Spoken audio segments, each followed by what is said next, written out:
when the update goes live. As for today, our stream, you can see a title at the top there saying Radiangames Spotlight Stream. Now, you might not know who Radiangames are or what it is they do. They are a game developer of which I am a big fan. I think, Peter, you're a relatively big fan as well. Harry's a very big fan as well. And I don't think they get a lot of spotlighty promotion or anything. I think the most recent one's fairly high in the charts, but it's not like super high. You don't hear a lot about them, but whenever a new game pops up, I go, oh, I'm quite excited because I know this is going to be good.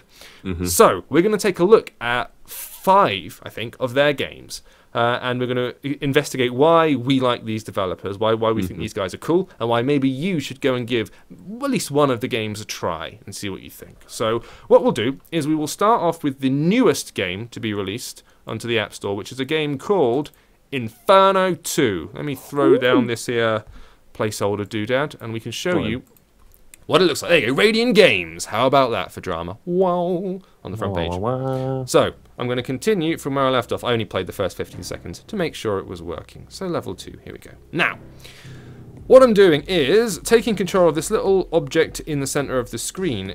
I'm controlling him with my left thumb, and then if I put my right thumb down on the screen, hoppa, I can do firings. So, I'm shooting lasers. So, as you can imagine, it's a twin-stick shooter. Ooh. I like those. I was a big Geometry Wars 2 fan on the Xbox. I used to play that. That was my favourite multiplayer game. Screw your Call of Duty. I'm yet to play it. Really? Oh no, seriously, it's amazing. It's my favourite multiplayer game. Like 4 people on the screen, same screen at the same time, all shooting stuff, and it looks beautiful, all neon. Well, you know, not a million miles away from this, which is perhaps why I kind of like it so much. So if you've ever played Geo Wars or Geo Wars 2, this might seem a bit familiar somehow. And if you have played them, you'll know that's not a bad thing. Oh yeah, because they're well good. I'm drifting around here. The idea of this game is it's kind of maze-based. Some of the games we'll be showing you today are a little bit more in the style of Geo Wars, which is just destroy everything. This one is a bit more like navigate your way around a maze and try and get to the exit. See, this exit's got 2 kind of force field things around it. I don't know if you can see that. Little glowing objects. We need to get rid of them. Both of them, in order to get out. Yeah. So what you have to do is you have to navigate your way through, blowing up enemies, finding the keys which will eventually unlock them. I think I've got 1 key, so if I ram against this, boom, it releases 1 of the force fields. However, I still need to get the other key in order to get out the exit. Now, first thing you should notice is, it looks lovely.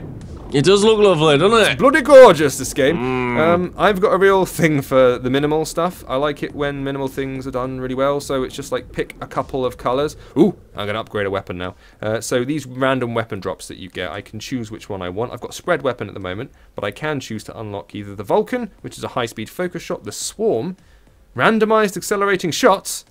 Oh, I like those 3 words all in a line together. I think I'll do that. That sounds like fun.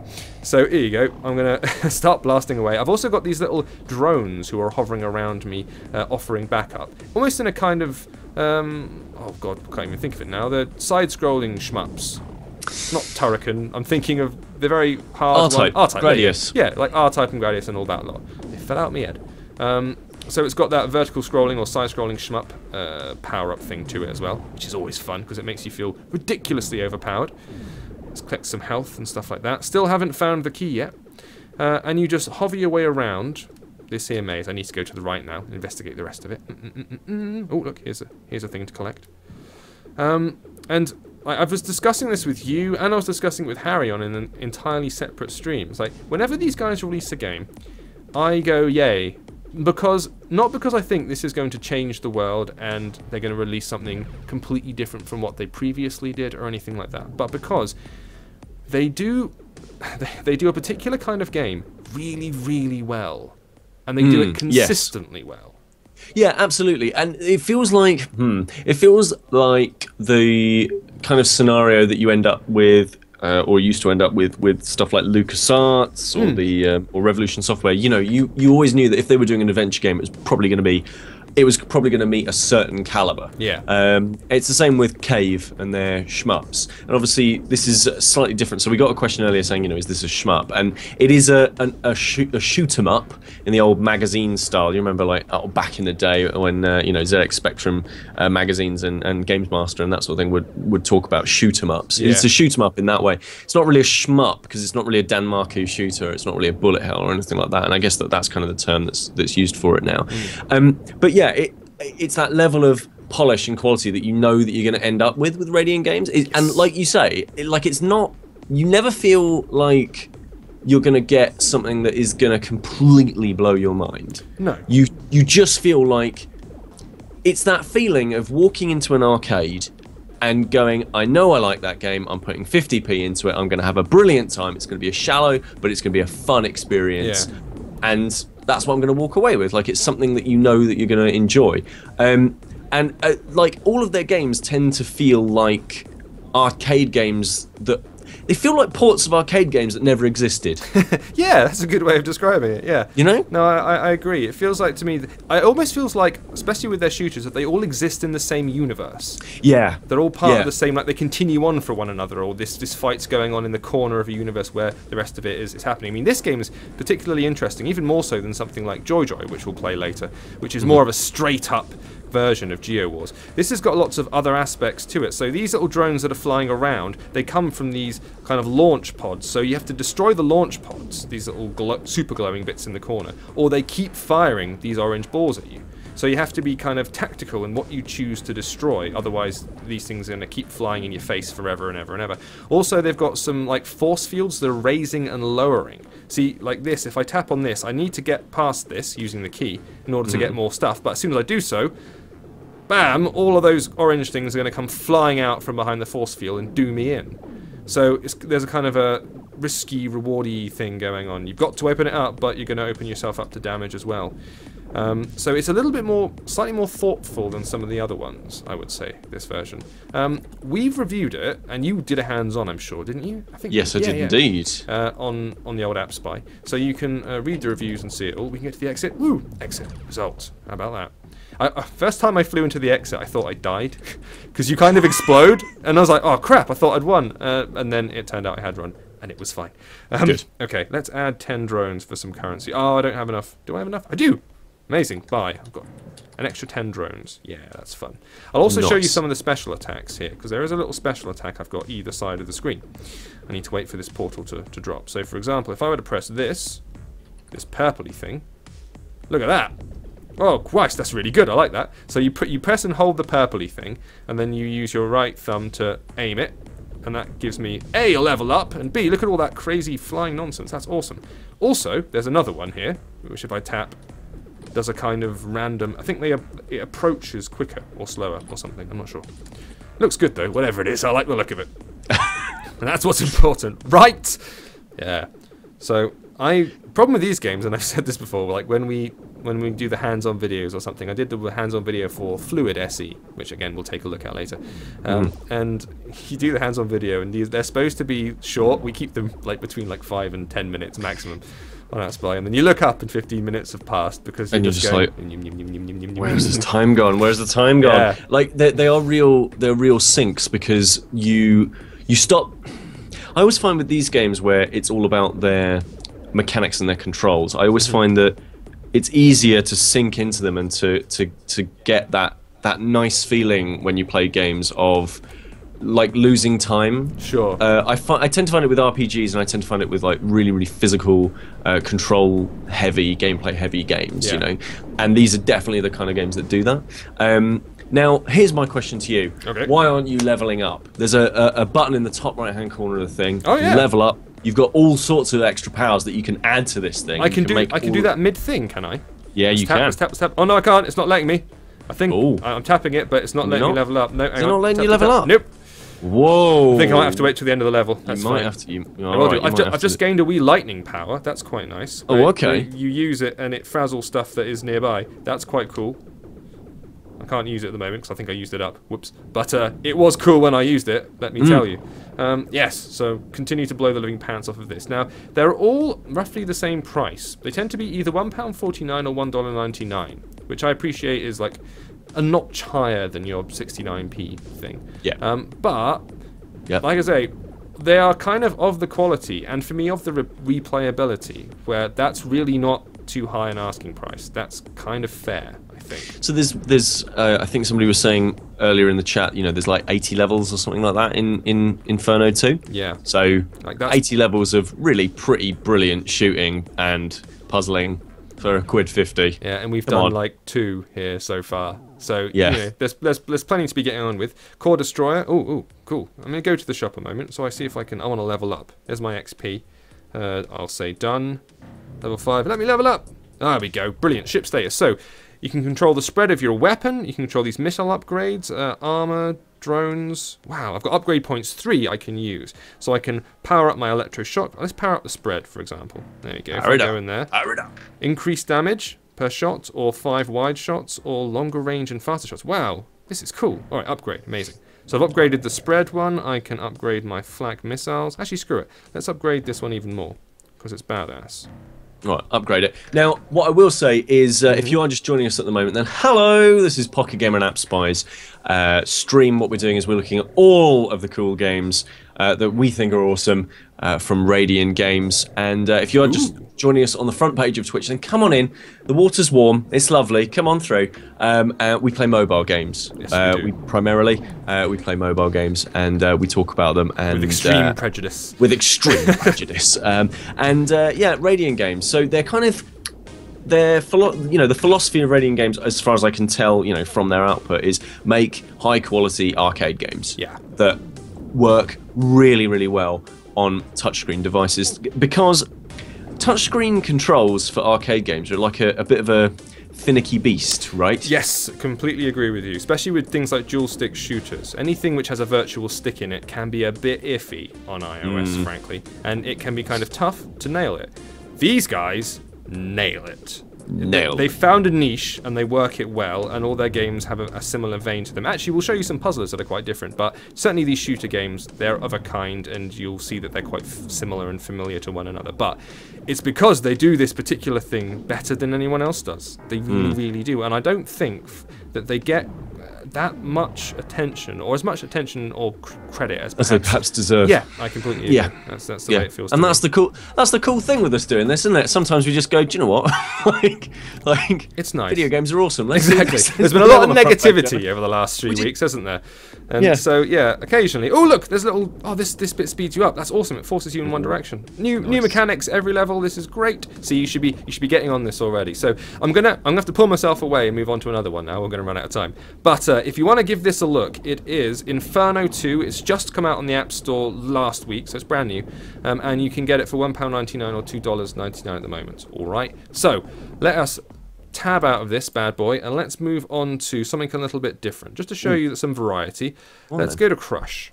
Ooh. Now, this is possibly the most traditionally puzzly of their games, but it shows you that even when they're doing something like a colour matching puzzler, they do it with a twist, which is what I quite like. So here you go. This is called Crush. So I'm going to hit play right now. Now, you've got different kinds of modes. So you can think and react, or... hang on, let me change this. Remix mode. Think... hang on, how do I change these two? I'm sure you can do like a think and react, or something and something, or something and something else, which is like... well, confusing. I think maybe you have to unlock it later on. Let's go. Power select. Remix. Beautiful. Right, here we go. So... I'm touching areas of the screen, right? If I touch a color, it will make all of the colored blocks in that area, so all the colored blocks that it is currently touching, disappear. So it's kind of like an inverted Tetris a little bit. So, okay. So for example, I'm going to touch these red ones in the lower corner. It's every time I touch it, the screen scrolls down, as you can see. So I'm making sure that it doesn't crash off the bottom of the screen. That's what I'm trying to do. And I'm also trying to tactically remove the right color so that when it all collapses on itself, I'm left with another block with loads more of the same color altogether. Ooh, okay. Or it's a game over like that. So let me retry and show you again how it works. So let's find what's the most colors together. Let's get rid of this block of red. which puts this block of grey all together, which then creates this nice big block of white. You can see I can get rid of that, and I've already gotten rid of loads, so that's a really good start. Get rid of the red there. Let's get rid of some grey. See, the problem now, I've got these little spikes, which I need to get rid of. That's not so good. Not good planning. Let's get rid of that. Oh, some white there. That's lovely. Get rid of that white. Get rid of the grey. Getting a bit too close now. Unfortunately, I think that's probably going to be game over again. There you go. So let me retry that one more time. And then we'll try a sort of different mode. But yeah, so this is easy to play, easy to immediately see and understand, but it's not quite the same as an average colour matching thing. It's definitely doing that thing to me where, because it's not moving down, it's actually quite difficult for me to process. Yeah, it is, because it's inverted what we're traditionally used to seeing. Yeah. Yeah, it's kind of like, I think it's I like get this. It's like in platformers when the game asks you to run from right to left. Immediately it throws you off. Oh, it's the bits where you pick up a power up and it reverses the controls. Every time that happens. You're like, how is this a power up, you jerks? I'm cursing the developers when they do that. It's pure evil. I mean, it's a good mechanic, sure, but oh god, it's awful. See, now I'm doing quite well this time by sort of taking my time and maybe not paying attention. There is a timer on it, so you do get points for doing it quicker. But if you stop and think and make every tap count, you can actually make far better progress. I've already lasted a lot longer this time. So what those little spinning ones doing? Is that allowing you to kind of touch? That's a kind of multi-block, so anything around that block, it can be any colour if it needs to be. Right. And that's handy. And if you notice, if I stop, I've just noticed, if I stop and don't do anything, it is ever so slowly inching down the screen. Yeah, so you can't not sort of do it. You have to think the time is against you. Very subtly, but it is against you. I like that. It's got a few different modes. We won't show you them all here or anything, but it has got a few different modes. And I remember doing this for review on AtSpy a while back. And again, it was like, you looked at it and went, oh, it's a colour matching block puzzler, yawn. Because at this point in time, there's been a billion. But you played it and was like, no, this is actually slightly different. They are doing something a little bit novel and a little bit unique. And it's got that quality of finely honing exactly what it does so that the player understands exactly what they need to achieve and can do so with with the controls to their disposal. It feels like a game out of those dingy arcades. It feels like this is what Eugene Jarvis would be making if he was making games today. Like it's that philosophy of the player has to it can be hard, but the player has to feel as if they have access to all of the tools at their disposal to actually succeed. And that's what is compulsive about arcade games, and that's, I feel, what I like and what is so compulsive about Radian games. No, they've done a splendid job. So I'll just show you. That's a quick heads up of that. I know it's more of a puzzly and less of a flashy game, but if you like kind of block puzzle, it's very good to pick up and tap, tap, tap, tap, tap, tap, tap. It's a great one for a very short burst, but it does require a bit of thought, and I kind of enjoy it. It's a bit of a good one. So was it £1.49 or $1.99? That's Crush. If you fancy giving that a go, slightly less violent, but no less entertaining. Right, let's tab out of this one. Now, let's do something, I'm going to say this is... actually, what shall I do? Let's do Joy Joy. Let's go back to a more traditional thing. So, Joy Joy. When I played Joy Joy, I was delighted because this is, as you can see, waves and challenges already. You say waves to me, and I'm already thinking Geo Wars 2 and getting all excited and misty-eyed. So, wave 1, let's play. So, these are your difficulty settings, of which there are 7. That'll keep you going for a bit. I'm going to start with relaxed because I'm a lightweight. Now you can choose your controls here. You can have an auto fire aiming, which is not on, frankly. You should have normal controls. You can switch weapons by tapping to switch between up to 6 weapons. And there's an ultra fire where you collect stars and then hold to activate an ultra fire thing. All right, so job done. So here we are again. You might recognise that little craft in the middle of the screen. And I'm guiding him around with my left thumb and shooting, as before, with my right. And you can see, but the environment, I'm in an arena, a very small enclosed arena, in which these things are spawning from the walls, which, again, is very, very Geo Wars 2, which is brilliant. I don't care. I mean, you can say that, they're just ripping off Geo Wars 2. Yeah, but Geo Wars 2 was already ripping off a load of things before it. It's a classic arcade format, and frankly, I don't care. The point is, the frame rate is just buttery smooth. Same on Yeah, all it the games. really is. It never hiccups, it never chokes. It is pure and completely unadulterated smoothness, and I love it. So there you go, complete the first wave, wave 2, and as you will imagine, gradually the number of enemies and the power and violence that those enemies bring increases over time. So if I just press S, I think I can switch a weapon here. I need to take my finger off ever so quickly to do it, but there we go. I've switched weapon, and I'm now firing these little homing beacon rockets. You can see the weapons up there in the top left corner. I'm cycling between 3 at the moment. As you can see, as the enemies die, they drop stars.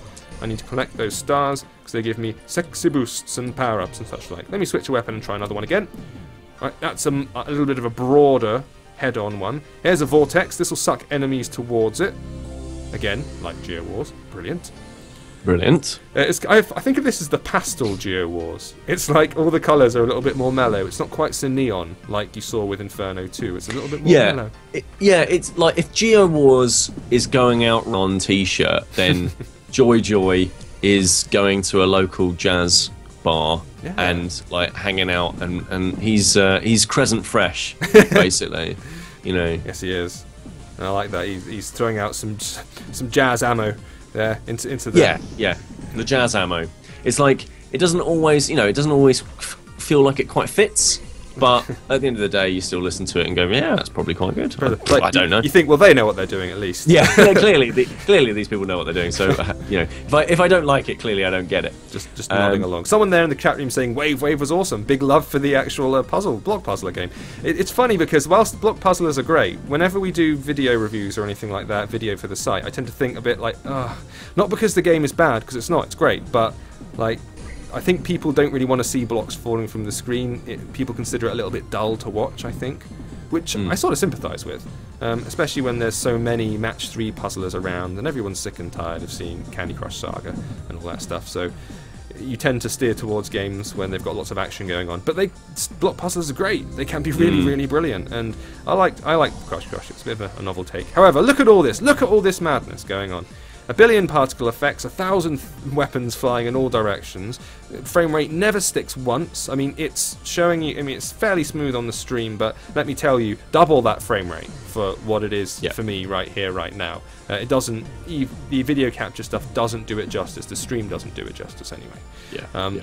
And it's sharp as well. It's not. It looks razor sharp and moves smoothly. It is that kind of perfection that a lot of action game enthusiasts have always kind of wanted to strive for. That, and something that I feel is kind of lost now, actually, on consoles, but it definitely has that place on mobiles and tablets. It definitely, like that retro look, or the basic, or the the sort of minimal look is useful for mobiles, because obviously it means that it takes up, theoretically, less processing power, but it also just looks super awesome. Like on a Retina display, when you've got something that's super sharp like that, you just think, hell yeah. Plus, you're operating on a small screen, and what a lot of developers, I think, get wrong, or a lot of people in general, this isn't just developers actually, movies. Look at the Transformers movies, it's the prime example of this. Here we go. You've got, alright, bear with me, you've got, with the Transformers, you've got 1 million, each Transformer has 1 million surfaces, right? All of which move and shine, and all of which have a very strong, corroded,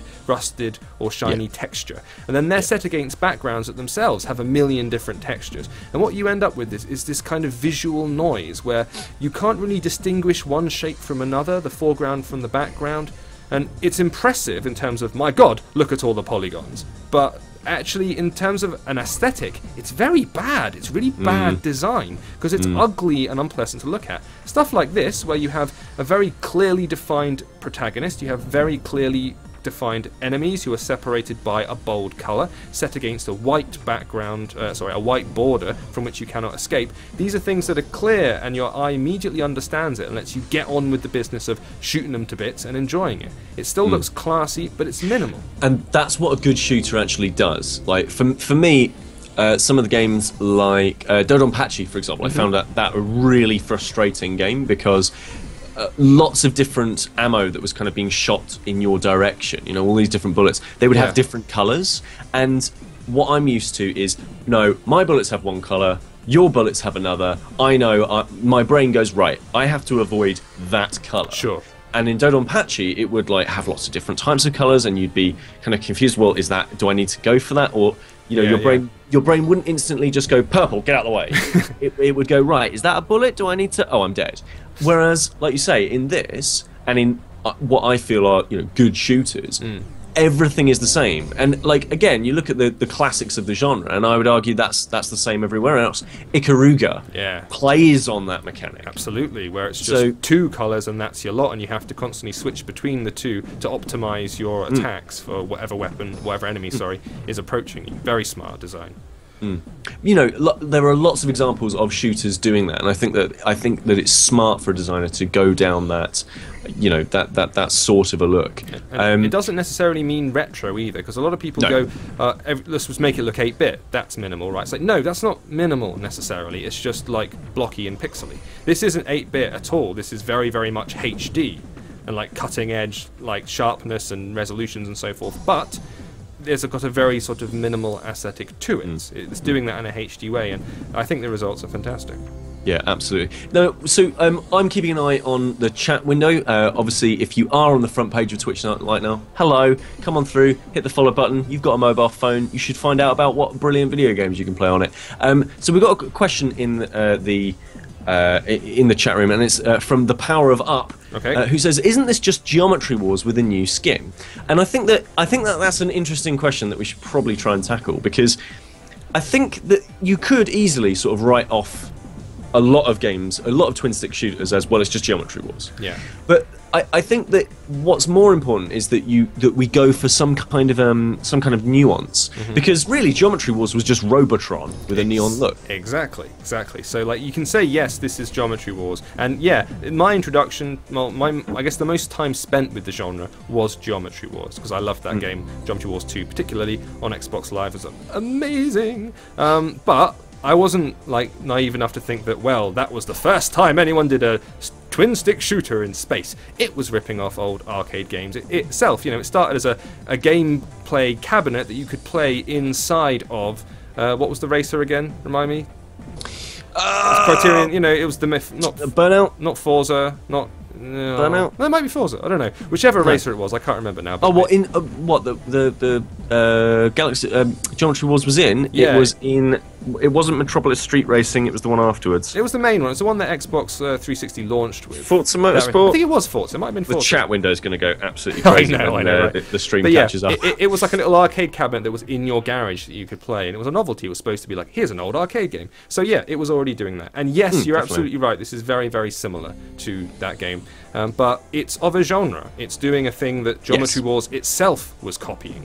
So yeah, totally, it is a bit like that. But it does it so very, very well that I honestly cannot complain. It's a bit like saying, isn't Destiny just GoldenEye? Yeah. It's like yeah, sure it is. But then obviously GoldenEye was Doom, and Doom was Wolfenstein, and how far back do you want to go? How far back? So yeah. How far back can we go? Let's just keep going. Let's just keep going forever. So yeah, I mean, I feel like it's an interesting question, because like games evolve in that way. Films necessarily don't necessarily do that kind of a thing. You don't sort of go, oh well, isn't oh god, I don't know, I'm trying to test my own film knowledge now. Go on. Isn't Forrest Gump just something else?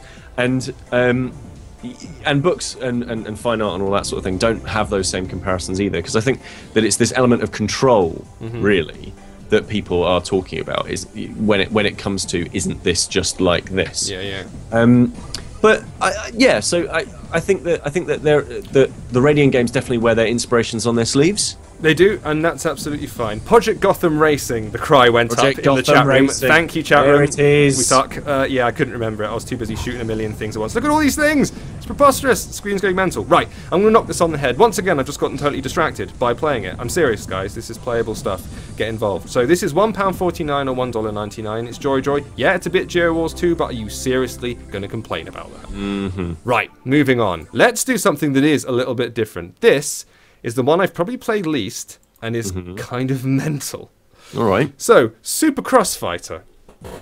Oh, yes. Okay. You remember this? Yes. Yeah, I've played this the least, and it's tough. Yeah. So, let's try and play this. I'm not even going to try and explain it. I'll show you how it works just by playing. Chapter 1, difficulty. I'm going to put it on rookie, because I'm going to suck. Here we go. Right.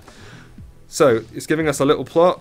That's nice. Now, right, you slide left and right to move your ship, and then you touch to warp and go through enemies and shots. Right, okay, so here we go. I can move left and right. So what we have here is clearly a bit Space Invaders, right? I'm sure you'll all agree. That's what we're dealing with. Now, if I tap the screen, I will suddenly rocket to the top of the screen and start shooting downwards instead of upwards. Okay, so I can now start these guys. They're all shooting downwards, so if I sneak in from the top, they can't get me. Whereas if these guys suddenly start shooting upwards, for example, there you go, this guy's shooting upwards over here, maybe I should swap down to the bottom and take him out from underneath. There's a thing I can do. Okay, right, so this requires just what we were talking about before, like, hey, don't you hate it when they reverse the controls? Yeah. Yes. Yes, we do. It sucks. But it's also kind of cool. So I'm, oh god, look at them all. So some of those ships were pointing up, some of them were pointing down. I can pretty much take all these guys off from up here. That's nice and easy. There's an S button here. I think I can warp through stuff when I press the S button. I'm not sure how it works. Whoa, look at all that. Oh, crap. Yeah, so I think, let me try this out and see if this is true. S. Oh, something exploded. I think that might have been... I think it might be like a bomb. Yeah, maybe it is. Maybe it's a bomb. Maybe that's what it is. I'm not 100% sure. So Kurt Needs Ride asks, can you go to the left, go on the left and right sides of the screen? As in, can you be shooting horizontally? No, I don't believe so. At least I don't think so. At the moment. All right. That sounds like a brilliant idea for the sequel. Yes, Supercross Fighter, exactly. So you've got a super fire, that's what it is. Once your super meter's charged, you can press the S key and it will let you do super fire. Oh, nice! Look at that! Oh. Whoa, look at that! That's beautiful. Oh, look at all them lasers. Isn't that nice? So there's also an upgrade tree which lets you allocate points to upgrade every 5 waves, apparently. You can use upgrades to repair ships, get more ship armor, all that sort of stuff. I've got 3 upgrade points. I'm going to pop it into the ship armor, tick, and the ship warp speed, and the number of shots. There you go. Oh no, hang on. We've added them automatically. Oh, I see. You add... Yeah, okay, right. So I'm speeding up the armor, I'm speeding up the ship, and I'm increasing my number of shots. That seems like a sensible thing to do. Jobs are good and done. Oh, Christ, I am faster. Look at that. That's awesome. Now we start to see the need to start jumping between up and down. For example, I can't shoot those guys up here because they're going to fire up in my face. So it's kind of in my best interest to swap down to the bottom of the screen while they're firing in the opposite direction. Oh god, these guys. Now, look, these guys can't be killed because they've currently got a force field. Those 2 objects at the top above them. So I need to switch up here, destroy those 2 things. Now I can kill them. So I can't just sit at the bottom of the screen and camp and not move. I have to move around the environment. So it's now starting to force you to use both the sort of vertical axes to your advantage.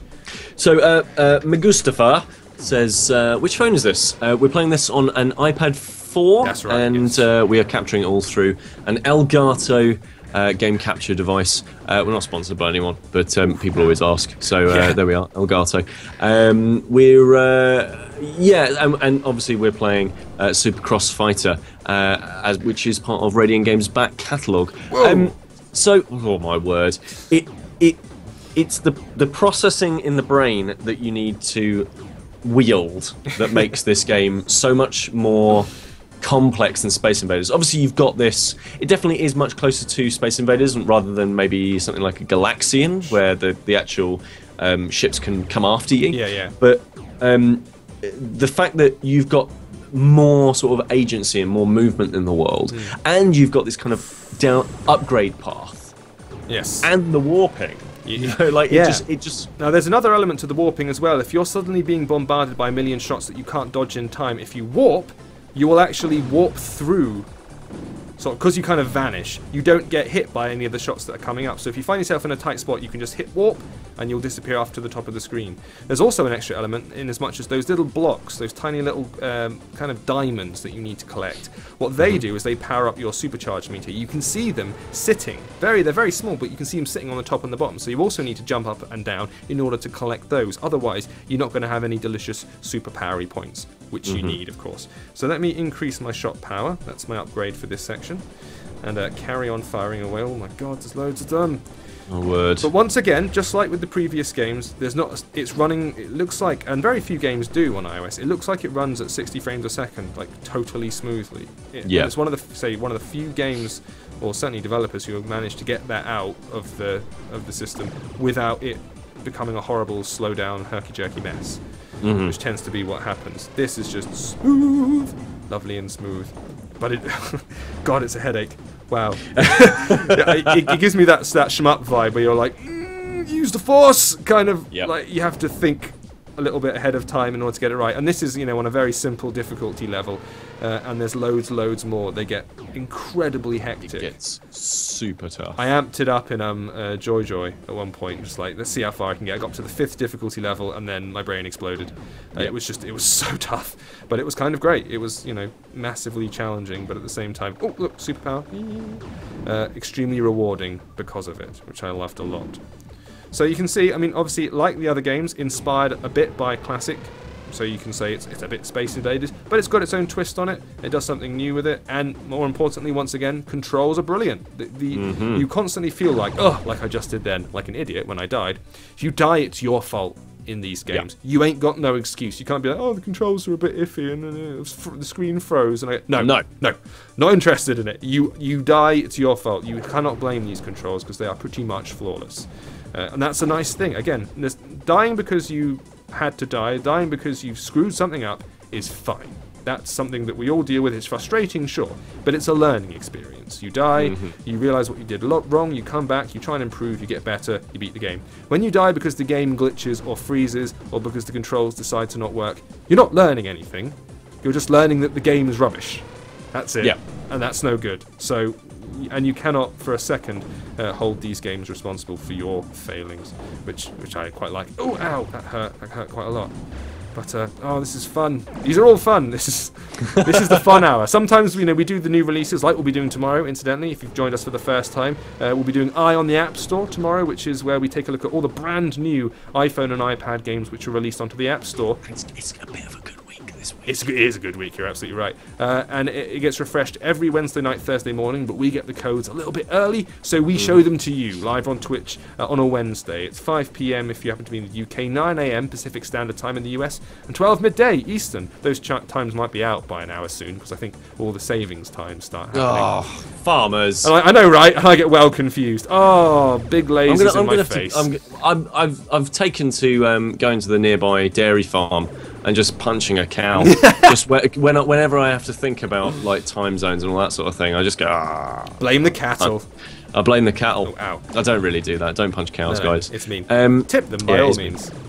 That's a thing. That's a US thing. Like that's part of that. The frat thing where it's called cow tipping, where you apparently, right, a lot of cows will sleep standing up. So what you do is you approach a cow when it's sleeping, you creep up to it and you push it over. That's called cow tipping. Why would you do that? Because lol. Is that how Dairy gets made? Yes, you have to keep standing them up again and then pushing them over, and gradually it all curdles. Gradually turns into delicious cheese spread. A little diamond of loveliness. Laughing cow. That's why, because it's laughing because it's like, haha, you got me, and then it turns into cheese, cream cheese. That is basically pasteurizing. We've got it sussed. Absolutely. Right, brilliant. Magic done. We'll open the farm tomorrow. Whoa! Look at all the lasers. Right, I got to collect all this stuff up here. So yeah, once again, I'm having a whale of a time. Don't mind me. I'm just going to carry on playing this because it's lark. Again, slightly different from their usual catalogue. The last game, which we'll play in a second, because I will have to stop playing this eventually, but I'm totally sucked in. Yeah, if you're a fan of wave-based gameplay, these guys up the ante brilliantly. That thing where gradually, they get it slightly trickier and trickier and trickier. What you'll get with some games, and not necessarily these type of games, it's much easier to, I think, navigate the difficulty curve on these kind of games. You can do it much more gradually. But certainly with platformers or fighters or other types of games, you'll encounter these like difficulty spikes where suddenly, for some reason, one bit of one level is ridiculously hard. Fighting games especially are just like, hey, you want in? Guess what? You got 15 hours in front of you to learn how to do a fireball. Yeah. You're like, oh. Exactly. You're like, okay, fine. But then suddenly it'll get really ridiculously, ludicrously tough. You're like, hey, what? And then the next 3 levels are really easy. And it's very confusing. And you're that doesn't happen here. It's a very gradual introduction, and like I say, you feel like you're just gradually getting put under more and more and more pressure, and the excitement increases, and your heart rate rises, and it's all the things you're looking for, really. So this one, Supercross Fighter, it's called. It's a £1.49 or $1.99. They're all priced roughly the same, apart from the new one, which is $1.99 or $2.99. I assume that'll get knocked down when they release another. Yeah, it's like Weirdo Space Invaders with inversion, and it freaks out my brain. Put that on the box. Exactly. What more do you need? All right. Let's cancel out of this, and let's move on to the very last one, which is, again, it's more in keeping with the others we played earlier, but I really like this one. This is a speed chasing one. Whereas the other ones have been primarily about killing everything, this is about completing areas in a time limit. And, oh, this is so Moorish, let me tell you. So, as it says here, you collect the dots as quickly as possible, avoiding red spectres and obstacles as you go. You have to move around curves and whatnot in order to do it. So, for example, I'm hovering in the middle of the screen here. Here's my little dude. I've got to collect all them things, all them little yellow dots. As soon as I start moving, the timer begins to count. I've got to do it as quickly as possible, and I've got to get in under a time limit in order to progress to the next level. Okay, so speedrun stuff. So here we go. Okay. I'm off. So I'm zooming around, nice and fast. Boom. Now, technically, that wasn't as fast as I could do. I did complete the level. I got it in 6 and 18 seconds, which puts me in a 2-star rating. See, that wasn't very good. I went too far away from the circles. If I retry that now, let's go in right near the center of these circles. So we're taking the inside line if you're a racer. Now that's 5 seconds and 31. 4-star rating. So I've already bettered myself just by taking a look at it and having a learn. All right, moving on to the next level. So here, we're going to have to do a bit of crossing over, I think. So I'm going to do a little figure 8, going all the way around here. Collected that big one at the end. Now, as soon as I've hit that big one at the end, that powers up my little dude. He inflates, and it means he can munch through those red ones. Now, I only got a 2-star rating for that, so let me show you again what happens if I don't get that massive power-up. So, as I eat one of these yellow things, they turn into these red blobs, and these red blobs, as you can see, they start following you. If you hit a single one of them red blobs, you're dead. However, if you manage to munch down one of these big power-ups here, when I inflate, I can happily munch through those red dots. It gives me the power to push through them. So you need that in order to make your way back to the exit again. Gotcha. In the right amount of time. So I've gotten 3 stars. New best there. Here we go. Let's move on to the next level, level 3. Right. So you generally have to do 1 or 2 runs to suss out what you need to do. So I'm going to head left here and see what happens. So we'll go up here, we'll go up here. Now this is a new mechanic. I went straight past it like an idiot, but that's a warp. So that warped me across the map and over to the other side. 8:51, that's a shocking time. Let's try that again.